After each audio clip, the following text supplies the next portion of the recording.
أهلا بكم. هنتكلم النهاردة عن هيكل الحملة الانتخابية للمرشحين. احنا اتكلمنا قبل كده عن ازاي ان احنا نحط هدف ان احنا نوصل للكرسي بتاع الترشيح، سواء مجلس محلي، سواء مجلس بلدي، سواء مجلس قروي، عمدة قرى، عضو مجلس إدارة مركز شباب أو نادي، ازاي كرسي البرلمان اوصل له، ازاي كرسي رئاسة الجمهورية اوصل له. كل ده لازم هيحتاج ان احنا بعد ما بنحط الهدف قدامنا بنخطط له زي ما اتكلمنا في الفيديوهات السابقة. النهاردة بنتكلم على خطوة التنظيم. التنظيم ان انت هتنظم الحملة الانتخابية ازاي. تنظم يعني هتعمل هيكل حملة انتخابية وتبدأ تعين ناس تقوم بالشغل او تتولى العمل على الارض جنب المرشح. طيب احنا قلنا ان المرشح هو قلب الحملة الانتخابية وده اهم شخص. مين عقل الحملة الانتخابية؟ الناس اللي هتشتغل معانا دي، مستشار الحملة الانتخابية والناس اللي هتيجي تعاون مستشار الحملة الانتخابية في المراكز القيادية الرئيسية للحملة. ده اللي احنا هنتكلم عليه النهاردة. النهاردة هنتكلم على مستشار الحملة الانتخابية. ايه هي السمات الخاصة بمستشار الحملة الانتخابية؟ المفروض ان الراجل ده يكون حاصل على مؤهل جامعي، يعني على الأقل يكون مع مؤهل جامعي من ناحية التعليم، يكون معاه مثلا كورسات واخدها ودورات، أو أعلى من كده مثلا دبلومات أو ماجستير أو دكتوراه في مهارات التخطيط الاستراتيجي. تمام، يبقى معاه الإدارة السياسية ومعاه التسويق السياسي، يبقى فاهم يعني إيه، إزاي يدير عملية انتخابية وإزاي يدير تسويق مرشح ويوصله للكرسي المطلوب. ما بيشترطش إنه يكون من أبناء الدائرة أو من الدائرة القريبة الانتخابية، مش لازم. لازم يكون عنده قدر مناسب من المعرفة، من المعلومات العامة عن الأوضاع السياسية الاقتصادية الاجتماعية الثقافية بالدولة. يعني راجل فاهم، راجل عنده بنسميه اللي هو معني بالهم العام أو بالشأن العام، بيسموها كده. يكون ملم بمشكلات الدولة، تأثير المشكلات دي على المواطنين وعلى علاقات الدولة بدول العالم الخارجي. تمام. تكون لديه خلفية قانونية عن عمل البرلمان، السلطات القضائية، السلطات التنفيذية، السلطات التشريعية، القواعد القانونية اللي بتنظم الانتخابات. واخد بالك، لازم يكون مطلع على كل ده وفهمه. حافظ قانون الانتخابات ويفتته ويحلله عشان يعرف يدير. تمام. برضه خلفية سياسية تكون متوفرة عن العلاقة بين سلطات الدولة وموقع البرلمان من هذه العلاقات زي ما قلنا. يكون مهتم بقراءة الصحف اليومية والأسبوعية ومطلع على وسائل الإعلام، ويقدر إن هو يحلل المشكلات اللي بتبرز في وسائل الإعلام ويعرف تأثيرها على الصعيد الداخلي والخارجي. تمام. ده لازم يكون إن هو موجود. يعني هو راجل مؤهل تأهيل علمي كويس، راجل عنده خبرة كبيرة في الإدارة السياسية والتسويق السياسي. تمام. وراجل عنده ثقافة عالية عن الشأن العام. تمام كده، يعني من المهتمين بالشأن العام أو من المهتمين بالسياسة. احنا قلنا قبل كده ان احنا عندنا قاعدة اللي هي 1/9/15/75. 1% بيمتهن السياسة، 9% اللي هم المهتمين بالسياسة، 15% اللي هم بيقروا عناوين الصحف ومهتمين بالشأن العام عن طريق العناوين، 75% ما لهمش حاجة. يبقى هو هيبقى منهم على حسب التصنيف اللي احنا قلناه. يبقى مستشار الحملة الانتخابية هيكون من ال9%. الناس هو ما بيشتغلش سياسة صحيح، واخد بالك، ولكن من المهتمين جدا بالشأن العام. تمام كده؟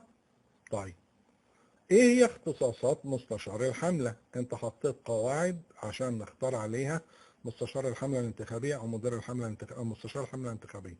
ايه الاختصاصات بتاعت مستشار الحملة الانتخابية؟ هيبقى مختص بوضع الخطة العامة لإدارة الحملة، هو اللي بيحطها من الألف للياء، وعنده القدرة على ذلك، وله من الخبرة إنه يقدر يحط حملة انتخابية ناجحة.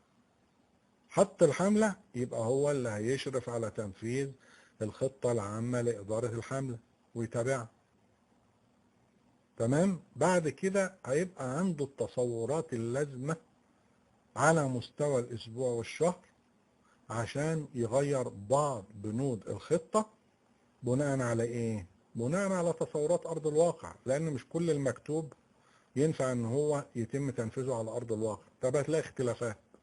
فالواقع هو اللي هيفرق، لأن دي الصورة الحقيقية اللي احنا هنشتغل عليه، يبقى لازم نغير في إيه؟ في بنود الحمل. تمام؟ برضه مستشار الحملة الانتخابية هو المسؤول عن إعداد رؤية المرشح السياسية والاقتصادية والاجتماعية والثقافية والرياضية، وأي مجال المرشح هيتعرض لأنه يتكلم فيه مع أبناء الدايرة اللي نازل عنها. فذاك هو هيقعد مع المرشح وهو اللي هيقوده وهو اللي هيثقفه ويديله الكورسات اللازمة، واخد بالك، عن طريق جلسات عديدة مستمرة ومتوالية عشان يدي الرؤية الصحيحة، والمرشح يدلو بدلوه عندما يسأل. برضه إعداد الكلمات والخطب اللي هيلقيها المرشح في المؤتمرات واللقاءات الجماهيرية، دي مسؤولية مستشار الحملة. توجيه المرشح في أفعاله وأقواله أثناء اللقاءات الجماهيرية أو في المؤتمرات. يعني هو بالظبط هو المخرج بتاع الفيلم ده، بتاع الحملة الانتخابية، والمرشح هو بطل الفيلم. على مستشار الحملة ان هو يوجه المرشح، وعلى المرشح ان هو ينقاد تماما لأقوال وخبرات وتوجيهات مستشار الحملة الانتخابية. ولذلك هنا هيبرز نقطة مهمة لازم ان احنا نتوقف عندها.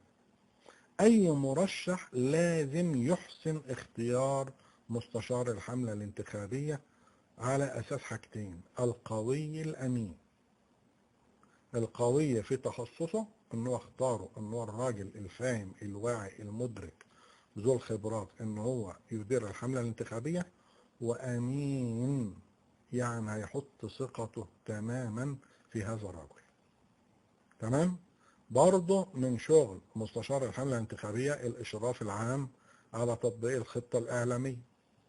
هو اللي يعمل الخطة الاعلامية كاملة، سواء تلفزيون سواء بنرات سواء ملصقات سواء هو اللي هيقوم بيها.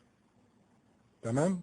برضه مستشار الحملة الانتخابية بيحضر اللقاءات مع بعض القيادات المؤثرة، ده إذا رغب المرشح في ذلك، وده مهم جدا.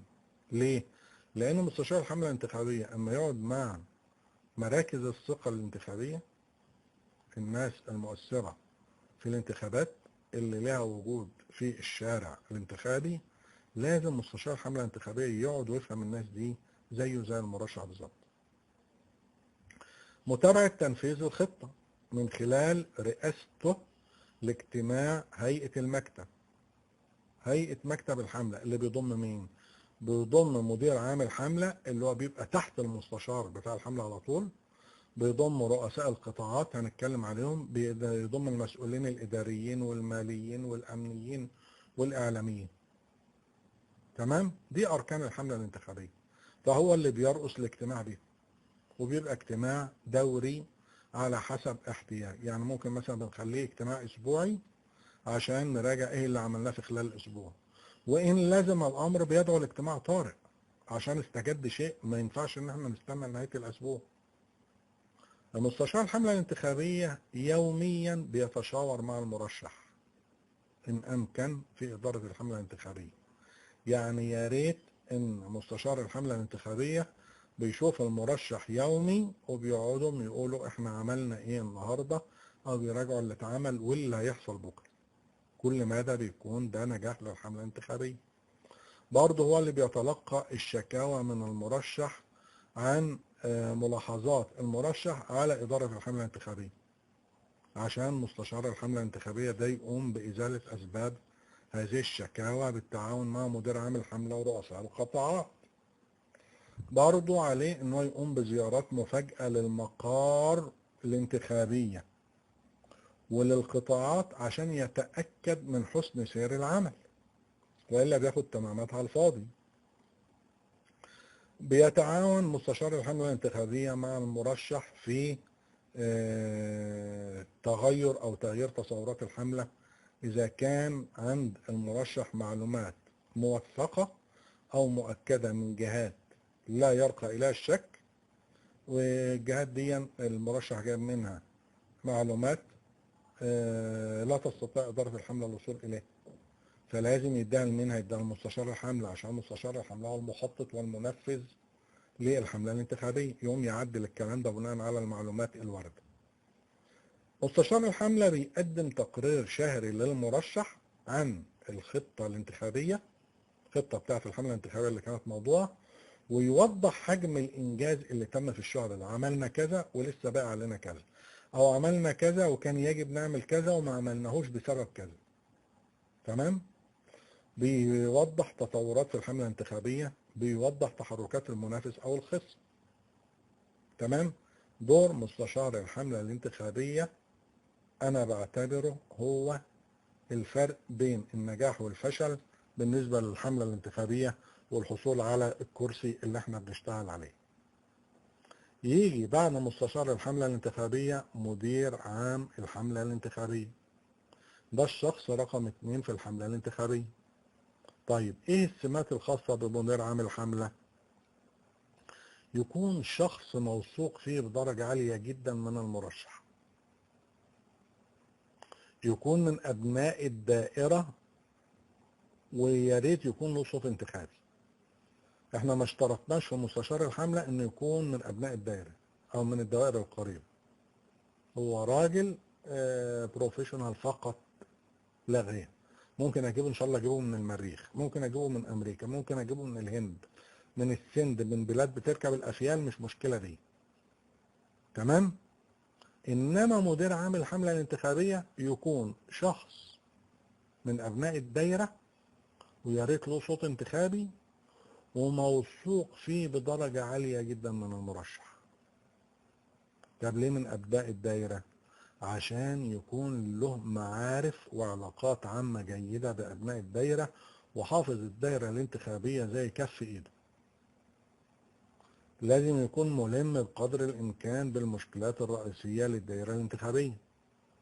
طبعا الراجل ده لازم تتوفر فيه مهارات القيادة، ده مدير عام حملة. لازم يكون decision maker أو متخذ قرار. لازم يكون على درجة عالية من الحزم في قيادة فريق الحملة، وإلا هتفرط. لازم يكون محبوب بقدر الإمكان من جمهور الناخبين بالدايرة، يكون مشهور عنه إن هو على مستوى أخلاق عالية، وإن هو عنده قدرة على التواصل مع الناخبين في حل مشكلاتهم.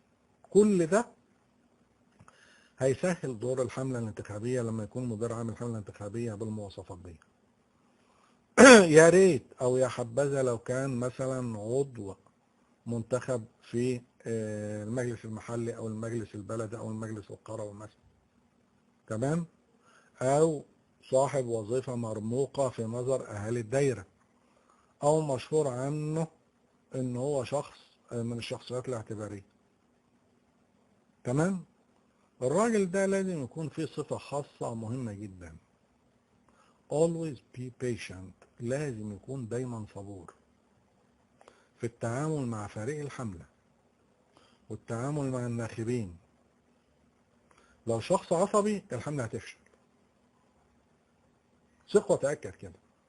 اللي هيشتغل انتخابات واللي هيدير انتخابات واللي هيقود انتخابات always be patient, don't lose your temper with others. دايما تكون صبور ولا تفقد صبرك او اعصابك مع الاخرين، لازم، والا هتبقى كارثه.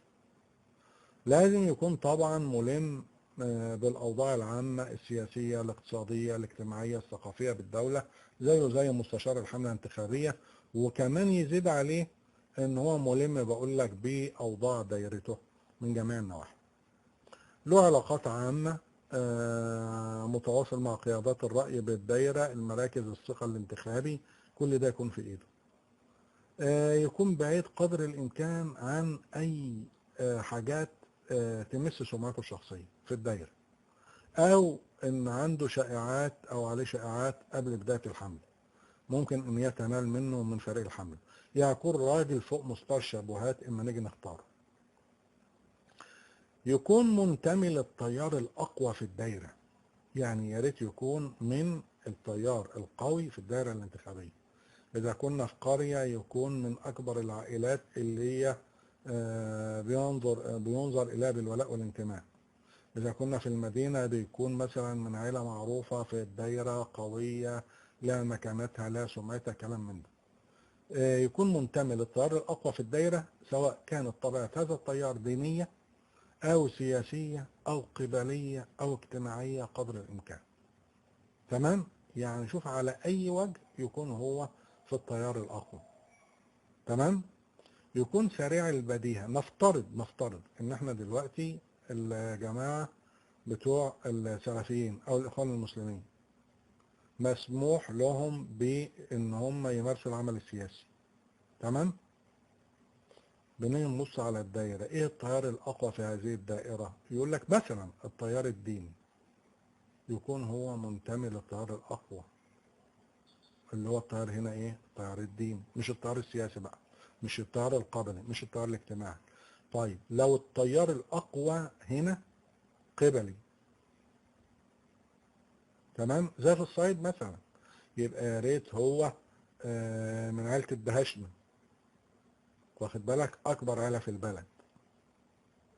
الوضع الاجتماعي، الوضع السياسي، زي ما بقول لك كده، إن كان الحزب الحاكم يبقى كده. تمام؟ إنه يكون سريع البديهة، ذكي، فطن، قادر إن هو يتابع حل المشكلات اللي بتواجه الحملة، وقادر إن هو يتواصل مع الناخبين، قادر إن هو يتواصل مع المتبرعين. لازم إن هو يكون عنده ثقافة عامة ومعرفة كويسة بالتركيبات الاجتماعية، الثقافية، السياسية، الاقتصادية في الدائرة بتاعته. كل ده هيسهل على الحملة الانتخابية لما يكون مدير عام الحملة الانتخابية فاهم الكلام ده. تمام؟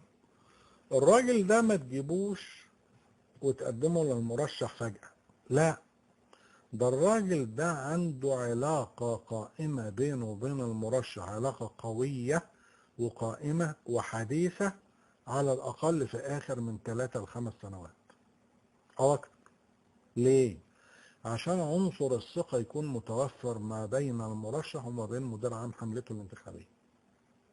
دي نقطة مهمة جدا، إن العلاقة الشخصية بين المرشح وبين مدير عام الحملة الانتخابية علاقة قائمة على قدر عال جدا من الثقة، والناس فاهمة بعضيها وملتصقين ببعض وبيشوفوا بعض على الدوام على الأقل في آخر 3 ل5 سنين. لازم الراجل ده يكون مشهور عنه حركته في الدايرة أو في أوساط الناخبين، وإنه بيفضل العمل الميداني الحركي في قيادة الحملة، مش إنه يقعد على مكتب ويتكلم. يعني مستشار الحملة الانتخابية مش هينزل الفيلد كتير، مش هينزل الدايرة كتير، إنما مدير عام الحملة الانتخابية في الشارع، زي الوزير، وزير الدفاع ورئيس الأركان. وزير الدفاع منصب سياسي، ورئيس الأركان بيعرف كل صامولة وكل مسمار في القوات المسلحة، ويعرف كل فرد في القوات المسلحة هو فين وراح فين وجاي منين. تمام؟ لازم يكون مدير عام الحملة الانتخابية له أصدقاء منتشرين بقدر الإمكان في مختلف مناطق الدايرة، ويكون طبعا قادر على إنه يعمل التقارير اليومية والأسبوعية اللي بيطلبها مستشار الحملة أو المرشح. الراجل ده لو ما كانش مقتنع بأهداف الحملة الانتخابية والخطط بتاعتها والاستراتيجية اللي قايمة عليها وشخص المرشح، يبقى أنت بتتكلم كلام فارغ. لازم مدير عام الحملة الانتخابية يكون مقتنع تمام الاقتناع بأهداف الحملة، بخطة الحملة، باستراتيجية الحملة، بشخص المرشح. دي ما فيهاش كلام، ما فيهاش فصال. لو مقتنع ب3 من ال4 دول تبقى كارثة، لو مقتنع ب2 من ال4 تبقى الكارثة أكبر. لا كده، لازم الراجل ده يكون كتوم، بي اونست، أمين على أسرار الحملة الانتخابية، مش من الناس اللي من هواة الثرثرة ما بيحبش ان هو يكون متكلم، ده راجل من شخصية تقيلة، كلامه قليل، مركز، مفيد. تمام كده؟ طيب، احنا اخترنا مدير عام الحملة الانتخابية. ايه الاختصاصات الوظيفية لمدير عام الحملة الانتخابية؟ اولا الاشراف على عمل رؤساء القطاعات. هنشوف بعد كده يعني ايه رؤساء القطاعات والقطاعات. وان هو يقوم بالتنسيق بين اعمالهم في اطار الحملة المركزية، الخطة المركزية للحملة. هو اللي بيمثل المرشح مع رؤساء القطاعات في اللقاءات الجماهيرية المباشرة، لأن المرشح مش هيقدر يحضر كل حاجة. هو اللي بيقوم بالإشراف المالي بالتعاون مع المسؤول المالي للحملة عن كافة الأنشطة لكل قطاع من القطاعات. تمام؟ هو اللي بيعد التقارير الأسبوعية لمستشار الحملة عن الدايرة في ضوء التقارير المرفوعة إليه من رؤساء القطاعات. بيبدو ملاحظاته توجيهاته لرؤساء القطاعات بأنهم يضيفوا أعمال جديدة في ضوء نظرته العامة. بيقوم بعمل اللقاءات الجماهيرية المباشرة أسبوعيا مع الكتل التصويتية المؤثرة. في كل دايرة بتلاقي ناس مؤثرين في الحملة الانتخابية. لازم مدير عام الحملة الانتخابية يكون على صلة قوية بالناس دي، فلازم يعمل معاها لقاءات دورية ويشرح أفكار المرشح ويشرح برنامج المرشح في الدايرة. بيقوم طبعا بتفقد المقرات الانتخابية في القطاعات المختلفة، بيبدأ رأيه في تطوير عملها ويشوف الصح ايه ويبلغ رؤساء القطاعات بيه. بيناقش المشكلات العامة من حيث التنظيم، اختراق المنافس لبعض القطاعات، تحسين صورة المرشح اللي وقع بسبب الإشاعات الكاذبة، نقل الصورة دي لرؤساء القطاعات عشان تشتغل عليها، إبلاغ مستشار الحملة الانتخابية بأي تطورات مفاجئة. التطورات دي بتستدعي تغير في بعض بنود الخطة. كل ده هيقوم به مدير عام الحملة الانتخابية. طبعا هو اللي بيقوم بحضور المناسبات الاجتماعية مع رؤساء القطاعات، خاصة عند العائلات أو المناطق التصويتية المؤثرة. يعني ما فيش فرح بيسيبه، ما فيش عزا بيسيبه، هو شغال. أفراح ومياتم زي ما احنا بنقولها بالبلدي. مدير عام الحملة الانتخابية ورؤساء القطاعات حاضرين. هو اللي بيشرف على الإعداد والترتيب للمناسبات الاجتماعية الكبرى في الدايرة بالتعاون مع رؤساء القطاعات. هنعمل مؤتمر انتخابي، هنعمل دورة رمضانية أو دورة كروية، أي مناسبات كبيرة اجتماعية أو رياضية أو ثقافية أو بتاع، هو اللي بيشرف عليها. النزول المباشر لجماهير الدايرة يتكلم معاهم بشأن المرشح، يكون نزوله مفاجئ وبعيد عن رؤساء القطاعات. ليه؟ عشان هو يعرف أو يقف على نقاط القوة والضعف في كل قطاع، واخد بالك، ويعالج المسألة دي أول بأول. هو اللي بيشرف على المؤتمرات الانتخابية في القطاعات، حفلات الاستقبال للمعنيين في القطاع. بيعمل لقاءات كل أسبوعين مع اللجان الاستشارية المشكلة من قيادات الرأي في كل قطاع، ويشوف رأيهم إيه ويقف عليه ويبلغ الكلام ده لمستشار الحملة ويبلغه للمرشح. تمام؟ هو اللي مسؤول مسؤولية كاملة عن اختيار مندوب أو مندوبي المرشح ووكلائه في اللجان الانتخابية. نفترض ان انت عندك لجنة انتخابية زي مثلا مدينة القاهرة، او بلاش كبيرة او مدينة المنصورة، فيها كام لجنة انتخابية؟ اللجنة الانتخابية دي عايزة ايه؟ عايزة مندوب عن المرشح او عايزة وكيل عن المرشح. تمام؟ مين اللي هيقوم بالتفقد وان هو يختار الناس دي المرشح الصالح لكل لجنة انتخابية؟ مدير عام الحملة الانتخابية. تمام كده؟ يبقى احنا اتكلمنا النهاردة عن مستشار الحملة الانتخابية ونائبه مدير عام الحملة الانتخابية. هنكمل مع حضراتكم المرة الجاية في تنظيم الحملة الانتخابية أو في هيكل الحملة الانتخابية.